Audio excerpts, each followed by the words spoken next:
পৃথিবী বড় স্বার্থপর, দুনিয়া বড় স্বার্থপর।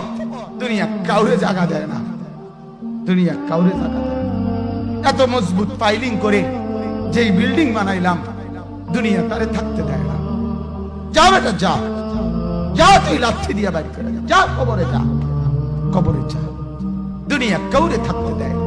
দুনিয়া কত ক্ষমতা ধরকে মাটির নিচে ফেলায় দিছে, দুনিয়া কত সম্পদ আলাকে মাটির নিচে ফেলে দিছে, দুনিয়া কত সুন্দরী নারীকে মাটির নিচে ফেলায় দিছে, মাটির সাথে রেজা রেজা করে ফেলছে।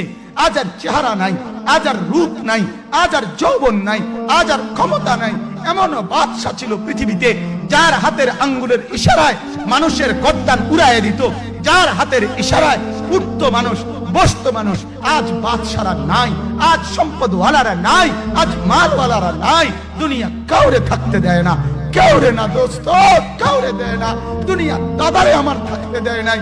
আমার দাদারে আমি দেখছি, আজ আমার দাদা নাই। আমার নানারে আমি দেখছি, আমার নানা নাই। আমার দাদিরে আমি দেখছি, আমার দাদি নাই। আমার নানিরে আমি দেখছি, আমার নানি নাই। আমার বাবারে আমি দেখছি, 14 লক্ষ টাকা বাবার পেনশনের আমি সব ডাক্তারের পিছনে খরচ করে ফেলছি, বাড়ির ফসলের জমি বিক্রি করে ফেলছি। আমার বাপ যেন না মরে বারবার বারে হসপিটালে নিছি, কিন্তু দুনিয়া আমার বাপকে থাকতে দেয় নাই। আমার বাপ কবরে চলে গেছে। দুনিয়া কাউরে থাকতে দেয় না, কাউরে না, কাউরে না, কাউরে না, কাউরে না। আমার বাপ দুনিয়া কাউরে থাকতে দেয় না। তুমি থাকবা না, তুমি থাকবা না।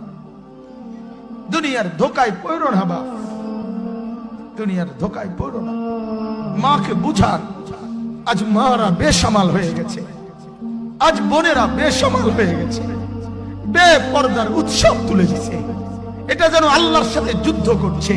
আল্লাহ করোনা না, তুমি আরো কিছু দাও, আমরা বেপরদিকে ছাড়বো না। যুবক ছেলেগুলো যেন বলতেছে, আল্লাহ তুমি করোনা দেওয়ার চাই দাও, অশ্লীল ছবি দেখা, ফেসবুকে নর্তকী দেখা আমরা ছাড়বো না। দেখি তুমি কি করতে পারো, তুমি যা করার করো। দোকানদার ব্যবসায়ীরা হারামের লেনদেন করা বন্ধ করছে না, সুদখোর সুদ ছাড়ছে না, ঘুষখোর ঘুষ ছাড়ছে না, নাফরমান আর জিনাকার ব্যভিচারী এরা কেউ কিছু ছাড়ছে না। বেহায়ার বেপর্দা নারী তার অশ্লীলতার বেহায়াপনা ছাড়ছে না। মুসলমান তার ঘরের টেলিভিশনের নর্তকীর আওয়াজ তো বন্ধ করছে না।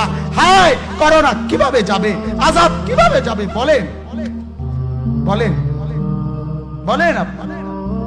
আমার বাপ ফেরাউনের উপরে তো আযাব এতদিন ছিল না, নমরুদের উপরে আযাব এতদিন ছিল না, সাদ্দাদের উপরে আযাব এতদিন ছিল না, কারুনের উপরে আযাব এতদিন ছিল না, লূত আলাইহিস সালামের কওমের উপরে আযাব এতদিন ছিল না, হুদ আলাইহিস সালামের কওমের উপরে আযাব এতদিন ছিল না, নূহ আলাইহিস সালামের কওমের উপরে এতদিন আযাব ছিল না। আজ আমরা মালিককে এই পরিমাণ নারাজ করছি, মালিক এত বেশি নারাজ। আজ 1 বছর হয়ে গেছে, 1 বছরের চাইতে বেশি হয়ে গেছে, কই করোনার মহামারীর আযাব তো যাচ্ছে না, গেছে গা বলে। আমাদের লক্ষ লক্ষ বাচ্চার পড়ালেখা বন্ধ, এরা নষ্ট হওয়ার চূড়ান্ত পর্যায়ে পৌঁছে গেছে। মোবাইল এদেরকে শেষ করে দিছে। লক্ষ লক্ষ ছেলে। গতকালকে এক মা আমার আত্মীয় ফোন দিয়া বলতেছে, সকাল 10টায় বাচ্চাটা ঘর থেকে মোবাইল লইয়া বাইর হইছে, রাতের 10টায় মা তারে ফোন দিয়া বলছে, বাপ ঘরে আসতি না, ভাত খাইতি না। বাচ্চা তারে বলতেছে, তোমার অসুবিধা কি, তোমার সমস্যা কি? মা এই কথা বইলা কাঁদা দিছে যে, শোনেন হুজুর কদ্দুর দোয়া করো। এক বাচ্চা, এক ছেলে, সে যদি তার মাকে কথা বলতে পারে, তার মানে গুনাহ তারে এত মজা দিয়া দিছে, ফেসবুক তারে এত মজা দিয়া দিছে, ইউটিউব তারে এত মজা দিয়া দিছে, নর্তকী তারে এত মজা দিয়া দিছে, গুনার দৃশ্য তারে এত মজা দিয়া দিছে, সে মাকে ধমক দিচ্ছে। রাত 10টা বাজলে কি হইছে, রাতের 3টা পর্যন্ত দেখলে তোমার সমস্যা কি? আমার আখিরাত আমি নষ্ট করলে তোমার অসুবিধা কি? আমার জাহান্নাম আমি ঠিক করে নিলে তোমার সমস্যা কি? আল্লাহ আমাদেরকে মাফ করে দেন, আল্লাহ আমার জাতিকে মাফ করে দেন।